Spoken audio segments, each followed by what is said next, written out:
After essentially turning my entire basement upside down in the name of music, I have had a difficult time deciding what would be my penultimate entry for this series.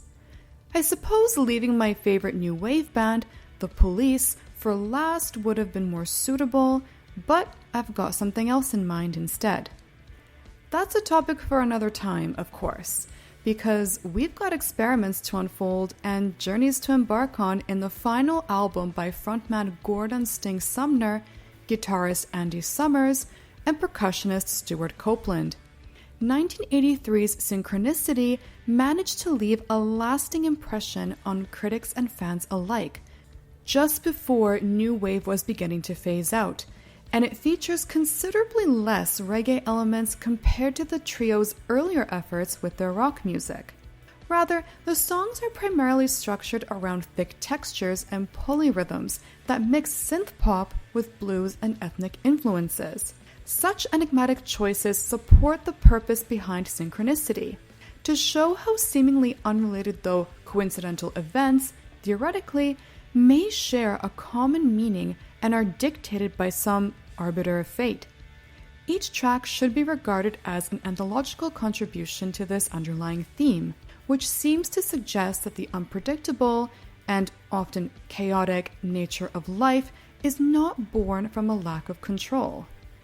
Our musicians expertly weave these fascinatingly disconcerting ideas into the dark relationships we humans have with ourselves, others, and our planet.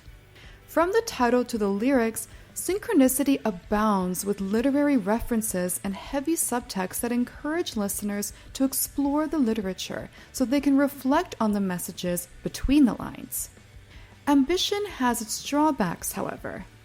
One or two songs can break immersion with their stylistic choices alone, because they make the album's first half seem overproduced and abstract. By contrast, the second half plays out like a coherent narrative, starting with Synchronicity 2. It uses the analogies of a working-class family man's miserable life and the Loch Ness Monster's rage to illustrate an inevitable breakdown. While I don't think it's necessarily the most sonically pleasing of the tracks, the rhythmic patterns and chord progressions do sensibly follow the lyrics. Simpler arrangements can be effective in creating a particular mood, like in the highly misunderstood Every Breath You Take.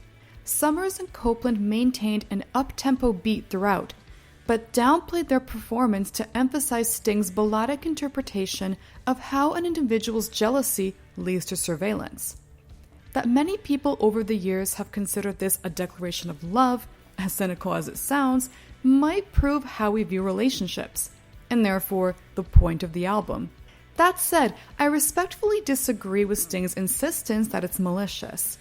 I find it sad and desperate, the epitome of a wandering soul in the night unable to cope with its losses or comprehend its faults. My favorite piece of the Police era has always been King of Pain, because it perfectly captures the daily energy that we, deep down, don't enjoy keeping up. The mixture of marimba with rock accompanies Sting as he observes unfortunate circumstances and simple annoyances as painful realities he must continue to endure under the guise of enthusiastic hustle. How many of us completely cease to participate in society and enjoy the little pleasures we can find because of the harrowing sights we might have experienced? Exactly.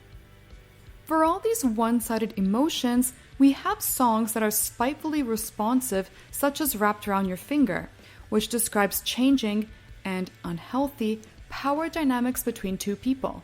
There's something very detective-like in its soft yet suspenseful tone. A probing of the proverbial oyster, if you will. It's a reasonable direction for the music considering that it tries to navigate complex states of mind.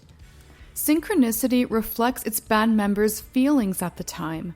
They were suffering through failed marriages and apparently did not get along with each other in the studio. I would never wish misfortune on anyone, but it appears that their personal troubles may have authenticated the themes in their album. Perhaps it was meant to show that, no matter how dearly they probably held one another, the time had come for a chapter to close as far as studio recordings were concerned. It's a beautiful kind of cruelty that makes you appreciate the journey more.